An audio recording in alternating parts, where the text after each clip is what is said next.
તમે કહેતા હતા ને ભરકે ફરવા જવાના. હે તમે કહેતા હતા ને ફરવા જવાના. મેં કીધું તું ફરવા જવાના એમ?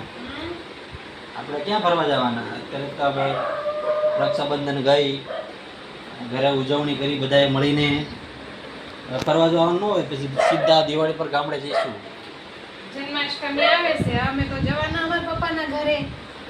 પરમ દિવસ 15 ઓગસ્ટ હશે, પછી 16, 17, 18 તારીખે જન્માષ્ટમી છે એટલે અમે અમારા પપ્પાના ઘરે જવાના છે. જન્માષ્ટમી ઘરેમાં ન જવાય, અહીંયા ઉજવાય જન્માષ્ટમી. કેમ કે આપણા શૌર્ય પણ અહીંયા જ હોય ને સ્કૂલમાં જવાનું હોય પછી પ્રોગ્રામ હોય એટલે આપણે અહીંયા જ ઉજવાય. સ્કૂલમાં ગામડે ન જવાય એમાં જન્માષ્ટમી. એને સ્કૂલમાં ખાલી આમ રજા જો સાંભળ, આપણે જવાનું દિવાળી પર જ જવાનું ગામડે. કેમ બોલી? દિવાળી પર જ જવાનું હોય ને, કેમ કે દિવાળી આપણો તહેવાર છે મેન, છે ને? સ્કૂલમાં રજા છે ને એટલે અમે 2 દિવસ રોકાઈને આવીએ છીએ. બરાબર?